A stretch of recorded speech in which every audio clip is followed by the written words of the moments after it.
आज से हमें कहा गया है कि अम्बेडकर जी के विद्युत जीवनी उनका पर कुछ कहें।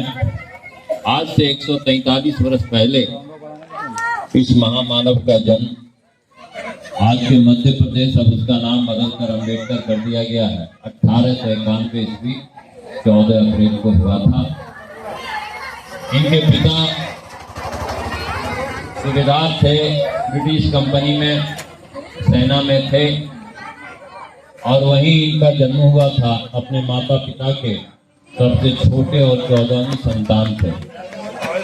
लेकिन 2-3 बरस ही इनकी मां जीवित रही। उसके बाद इनकी मौसी इनका पालन पोषण किया। उसके बाद 1900 ईस्वी में इनका एडमिशन स्कूल में इनके पिताजी ने कराया। मैट्रिक पास नहीं करने सके। मैट्रिक पास के पहले 15 वर्ष की आयु में उस समय का जो रिवाज था, इनकी पत्नी जो थी 9 वर्ष की ही थी, उस समय इनका शादी विवाह हो गया था। पढ़ने लिखने में बहुत मेधावी थे, अच्छे नंबर लाए, अच्छे तरह से उत्तीर्ण हुए। तो उस समय के जो उधर के गायकवाड़ फैमिली के जमींदार थे, राजा थे, उनके यहाँ एक छात्रवृत्ति मिलती थी कि जो पढ़ने में तेज थे और ये महार जाति से आते थे। उस जमाने में ये दलित श्रेणी के लोग इतने तेज पढ़ने में नहीं होते थे, न इतना पढ़ाई लिखाई करते थे, न पढ़ाई लिखाई का कोई परिवेश था। और उस परिवेश में इन्होंने उनको छात्रवृत्ति मिली, पैसा मिला कि ये विदेश में जाके पढ़ाई किए। ये कोलंबिया यूनिवर्सिटी जो अमेरिका में है, वहाँ ये अर्थशास्त्र में BA तो यही किए बम्बई यूनिवर्सिटी से। उसके बाद ये कोलंबिया यूनिवर्सिटी से MA किया अर्थशास्त्र में, डॉक्टरेट किए 2 जगह, इंग्लैंड में भी जाके डॉक्टरेट किए अर्थशास्त्र पर ही, और अलग अलग विषय पर डॉक्टरेट किए। उस समय का ब्रिटिश के जमाने में जो वाणिज्य व्यापार था, उस पर उन्होंने एक रिसर्च और शोध किया था, उसमें उनको डॉक्टरेट की उपाधि मिली। और एक भारत का जो कृषि था, उस समय कृषि व्यवस्था था, उस पर भी इन्होंने रिसर्च किया था और तब डॉक्टरेट की उपाधि मिली थी। ये 2 बार ये ना सिर्फ अर्थशास्त्र के MA किए हुए थे, ये राजनीति शास्त्र में भी MA किए हुए थे और कई तरह के विषयों में इनकी पढ़ाई थी। और उसके बाद ये हिंदुस्तान आए। उस समय दलित श्रेणी पर बहुत जुल्म था, बहुत अन्याय था, सदियों से था, उस समय की बात नहीं है। उस समय पानी, जब ये स्कूल में पढ़ने जाते थे तो ये स्कूल का बर्तन को छू करके पानी नहीं पी पाते थे, इनको ऊपर से पानी दिया जाता था। जो उस समय का जो सामाजिक परिवेश था, इनके मन में आक्रोश था उस समय।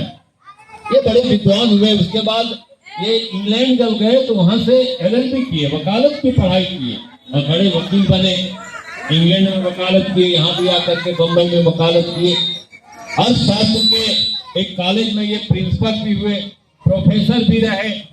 उद्भट विद्वान, इतना बड़ा विद्वान हिंदुस्तान में लगता है आज तक कोई पैदा नहीं हुआ जितना बड़ा ये भीमराव अम्बेडकर जी थे। उसके बाद इनको जब भारत की आजादी मिली 1949 में, इनको संविधान सभा का गठन हुआ कि भारत कैसे चलेगा, ये देश कैसे चलेगा, क्या इस देश में राजा महाराजाओं का शासन होगा, बादशाहों का शासन होगा, ये कैसा शासन होगा। तो उस संविधान को रचने के लिए, उस संविधान को लिखने के लिए 60 देशों की इन्होंने यात्रा की। 60 देशों का संविधान का इन्होंने अध्ययन किया और अध्ययन करके भारत के संविधान को इन्होंने लिखा। और उसमें सबसे बड़ी जो बात आई, समानता की बात आई, गैर बराबरी का बात आया। समाज में जो छुआछूत था, सबसे बड़ा जहर था उस समय समाज में, छुआछूत था, उस पर इन्होंने कड़ा प्रहार किया। 1935 उस समय महात्मा गांधी देश के सबसे बड़े लोकप्रिय नेता थे और आजादी के सबसे बड़े नेता थे। उनसे भी इनका विवाद हुआ। उस समय आपको विधानसभा जो था बम्बई का, उसमें आरक्षण की बात इन्होंने की थी कि हमारे जो दलित श्रेणी है उसके लिए आपको जो चुनाव होगा तो उसमें आरक्षण देना होगा। महात्मा गांधी बोले नहीं, ये कैसे होगा, ये नहीं हो सकता, इससे हिंदुओं में बंटवारा हो जाएगा, विभेद हो जाएगा। उन्होंने कहा ये कैसा हिंदू धर्म है, हम लोगों को तो पानी छूने नहीं देता है, कुआं पर पानी लेने नहीं देता है, आप किसकी बात करते हैं गांधी जी, आप हमको हरिजन कहते हैं। इनको हरिजन शब्द, गांधी जी जो हरिजन शब्द कहते थे उस पर भी इनको आपत्ति थी कि अगर हम हरिजन हैं तो आप हमारे साथ क्यों नहीं है, हमको क्यों समाज से बहिष्कृत कर देते हैं, हमको क्यों अछूत कहते हैं। तो ये सब इनकी बातें थी और इसकी बात के सामने महात्मा गांधी को झुकना पड़ा। पूना में एक समझौता हुआ, मदन मोहन मालवीय उधर से थे और इधर से